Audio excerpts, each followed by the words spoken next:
Bienvenue sur Africa 24 dans cette nouvelle édition du QG Week-end au sommaire de l'actualité. Direction la Mauritanie pour un état des lieux de la lutte contre la corruption. Nous verrons que l'assainissement des finances publiques est notamment dynamisé par la mise en œuvre d'une stratégie nationale. Et puis retour au calme en Libye, il semblerait que les tensions entre milices se soient apaisées. Tripoli, la capitale, tente peu à peu de retrouver une vie normale. Le gouvernement s'est quant à lui repositionné à l'est du pays, même si la situation sécuritaire reste précaire. Et enfin en Guinée, le gouvernement intensifie la lutte contre la vente des produits périmés et contrefaits. Plus de 1000 tonnes de produits ont été saisies par l'Office de contrôle de qualité en 2014. Quelle stratégie nationale de lutte contre la corruption en Mauritanie? Après les nombreux plans mis en place, l'actuel gouvernement espère endiguer le phénomène, notamment avec l'aide de tous les acteurs de la société, comme nous l'explique Franck Noudofina, notre correspondant en Mauritanie. La lutte contre la corruption au cœur des préoccupations du gouvernement mauritanien. Doté récemment d'une stratégie nationale de lutte contre la corruption, l'État mauritanien entend aujourd'hui endiguer le phénomène en punissant tous les auteurs de faits de corruption et d'enrichissement illicite. Le Parlement, les acteurs politiques de tous bords ainsi que la société civile sont aujourd'hui appelés à s'impliquer dans cette lutte. De mon point de vue, il y a des dispositions et que l'État, en réalité, a eu déjà des poursuites, il y a déjà des gens qui ont remboursé l'argent, cela veut dire que le phénomène existe.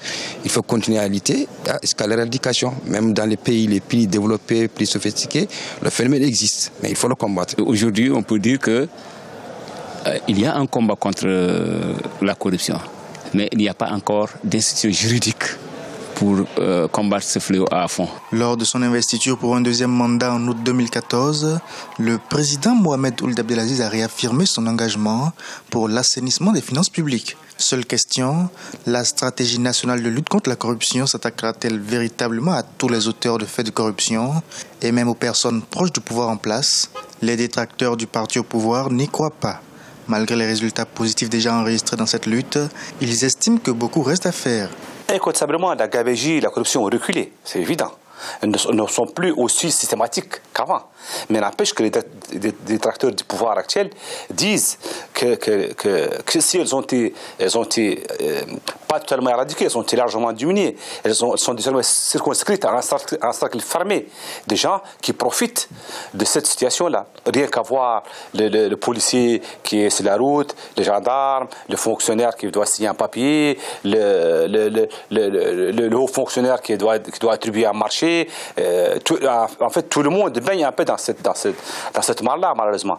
Afin de briser le cercle vicieux de la corruption, la Mauritanie entend aujourd'hui engager une campagne d'envergure où tous les citoyens, de l'administration publique au secteur privé en passant par le secteur informel, seront appelés à assumer leurs responsabilités face au processus de la bonne gouvernance. La lutte contre la corruption pourrait également être introduite dans les programmes scolaires et universitaires afin de sensibiliser très tôt les plus jeunes.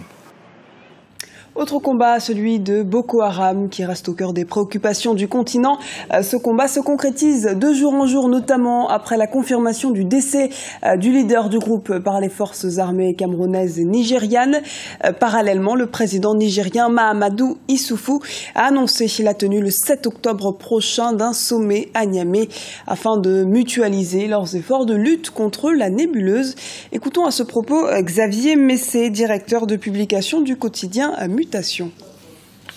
Alors donc, on a dit que l'erreur que les pays, le Nigeria et le Cameroun, l'erreur que ces deux pays ont commise, c'est d'avoir voulu aligner les armées régulières, des armées conventionnelles pour combattre une branche armée, n'est-ce pas, de Boko Haram, qui n'est pas une branche normale, celle qui a mené une formation conventionnelle pour mener un combat. Donc, au fur et à mesure que le temps passe, au fur et à mesure que des résultats sont obtenus de part et d'autre, c'est-à-dire de la part des États et puis de la part même de Boko Haram, il faut le dire aussi, c'est une évidence.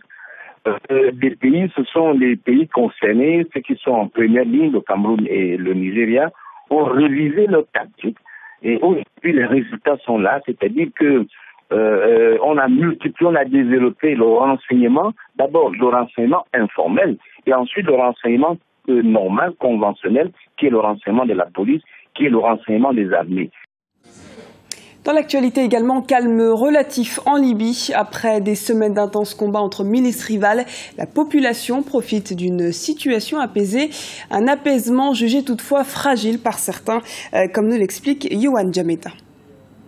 Depuis quelques semaines, Tripoli et ses 2 millions d'habitants semblent respirer de nouveau depuis que les combats entre milices rivales pour contrôler la capitale libyenne se sont arrêtés.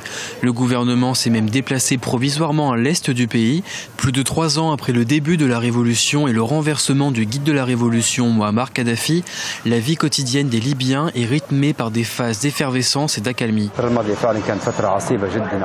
Ces derniers mois ont été particulièrement difficiles pour les Libyens en raison des pénuries de produits de base tels que la nourriture et le carburant, en plus des coupures d'électricité. Mais les choses commencent à revenir à la normale, grâce à Dieu.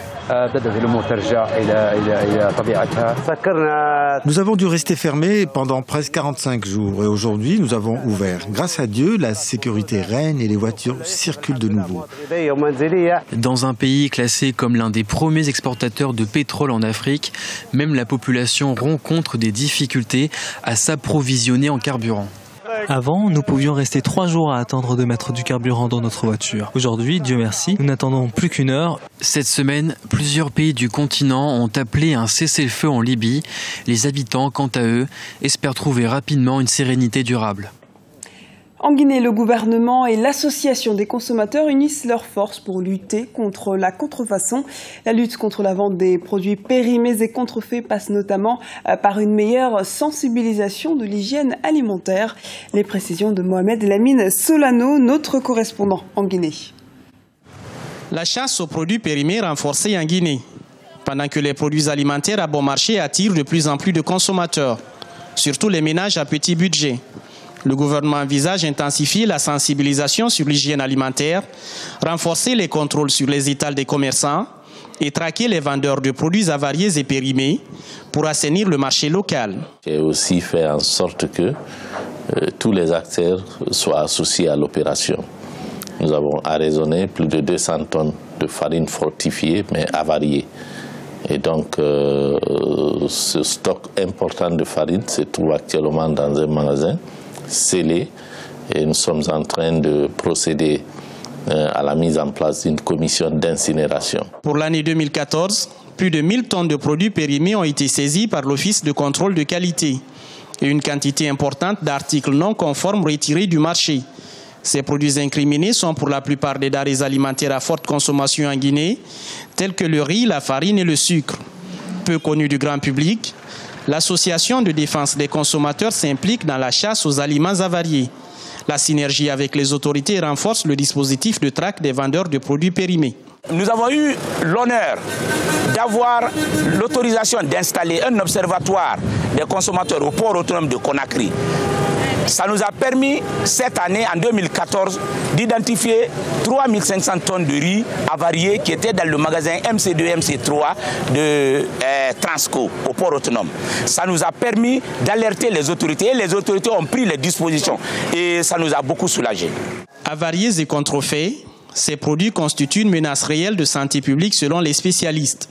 L'Office de contrôle de qualité a déployé en début d'année près de 700 inspecteurs de contrôle qualité sur tout le pays.